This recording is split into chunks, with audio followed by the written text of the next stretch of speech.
Halo semuanya, semangat pagi. Bertemu lagi dengan saya. Pada kesempatan kali ini, kita akan belajar terkait materi selanjutnya, yang dimana sebelumnya kita sudah membahas terkait apa itu pengertian dari kemampuan negosiasi dalam bidang pemasaran.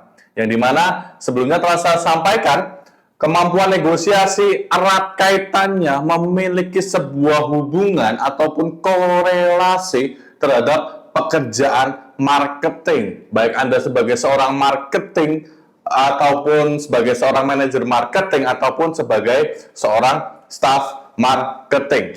Oleh karena itu, Anda wajib kuasai, Anda wajib paham dulu apa pengertian dari kemampuan negosiasi. Pada kesempatan kali ini, kita akan melanjutkan, yaitu terkait prinsip dasar dalam sebuah negosiasi.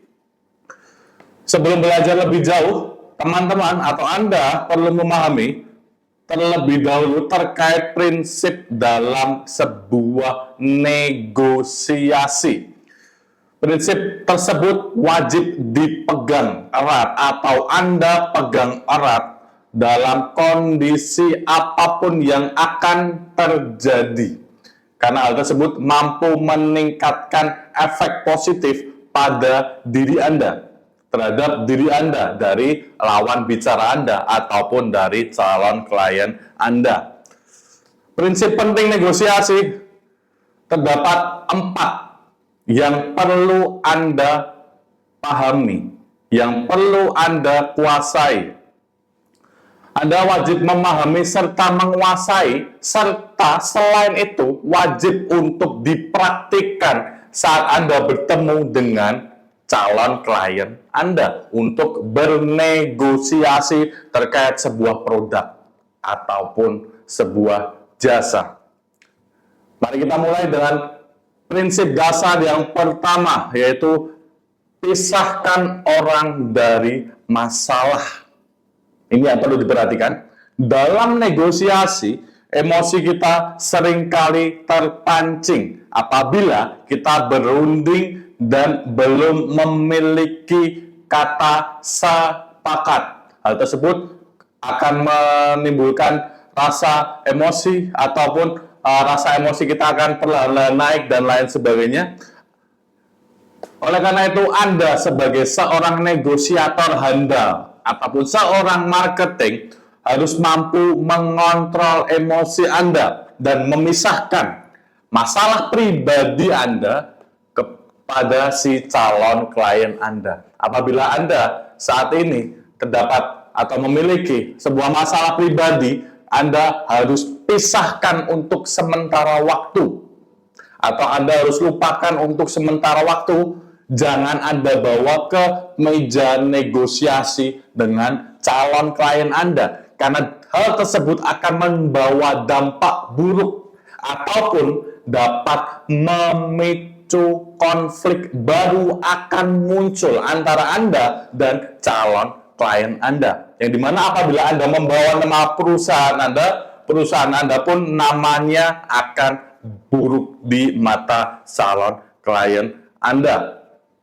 Selain itu, apabila Anda tidak dapat mengontrol emosi dan memisahkan masalah pribadi Anda, akan terjadi fall off ataupun kesepakatan tidak akan terjadi antara Anda dan si calon klien Anda. Hal tersebut akan merugikan Anda sebagai seorang manajer marketing ataupun tenaga marketing.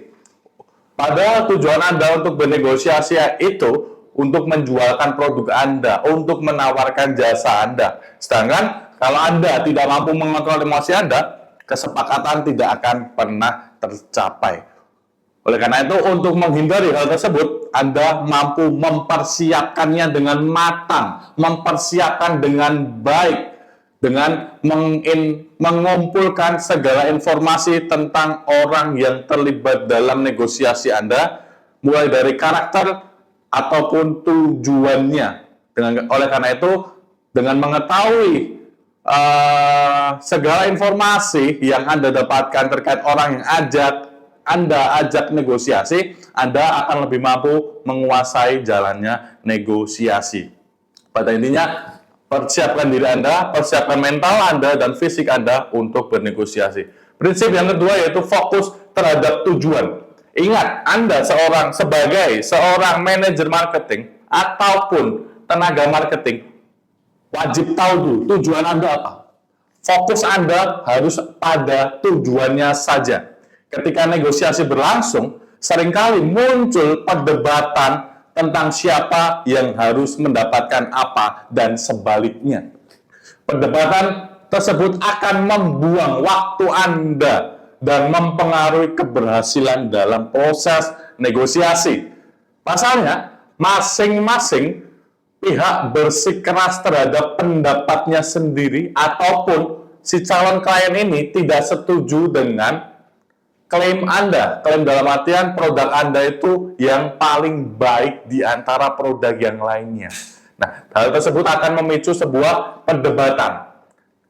Ingat, Anda memiliki tujuan untuk menegosiasi atau untuk menawarkan produk Anda kepada si calon klien.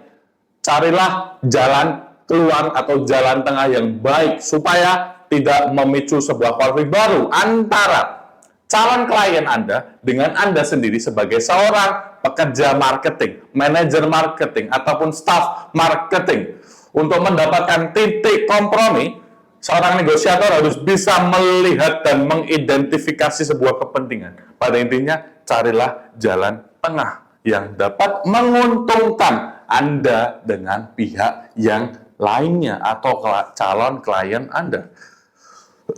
Prinsip dasar yang ketiga, temukan pilihan untuk keuntungan bersama atau dalam kata lain, win-win solution. Ketika negosiasi berlangsung, kedua belah pihak harus mencurahkan banyak waktu untuk melakukan sebuah brainstorming atau saling bertukar pikiran satu sama lain. Win-win solution di sini atau mencapai sebuah keuntungan bersama di sini wajib dilakukan. Berkaitan dengan si komunikator dan si komunikan harus dengan senang hati saling bernegosiasi.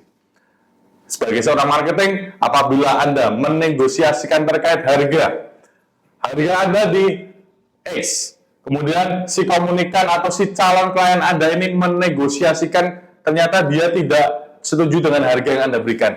Carilah jalan tengahnya. Carilah harga yang dekat dengan apa yang Anda tawarkan, dengan harga yang dekat dengan apa yang dinegosiasikan oleh calon klien Anda. Dengan begitu, kemungkinan besar proses negosiasi akan memunculkan sebuah kesepakatan. Dalam hal ini, konteks ini, kesepakatan untuk membeli produk Anda. Kesepakatan untuk menggunakan jasa yang Anda tawarkan. Si calon klien senang dengan produk yang dia dapat dengan harga yang sudah disetujui. Anda pun juga akan bahagia karena produk Anda ataupun jasa Anda bisa terjual sesuai yang Anda rencanakan sebelum Anda melakukan sebuah proses negosiasi. Prinsip yang keempat yaitu gunakan kriteria yang objektif. Prinsip keempat ini merupakan lanjutan dari prinsip atau poin yang ketiga sebelumnya. Ketika negosiasi berlangsung, sangat lumrah apabila ada perdebatan, tidak setuju, ataupun perbedaan pendapat. Argumen atau perdebatan seperti itu kemungkinan akan berakhir dengan kebuntuan atau tidak adanya kata sepakat. Oleh karena itu, untuk menghindari situasi tersebut, Anda sebagai seorang negosiator atau seorang marketing harus bisa merinci kriteria atau standar apa untuk si calon klien Anda. Dengan tujuan, kembali lagi, dengan tujuan supaya kesepakatan dapat terjamin atau muncul sebuah kesepakatan dalam proses komunikasi Anda. Jadi, terdapat 4 proses atau 4 prinsip dasar negosiasi yang wajib Anda ketahui, wajib Anda kuasai, dan wajib Anda praktikkan.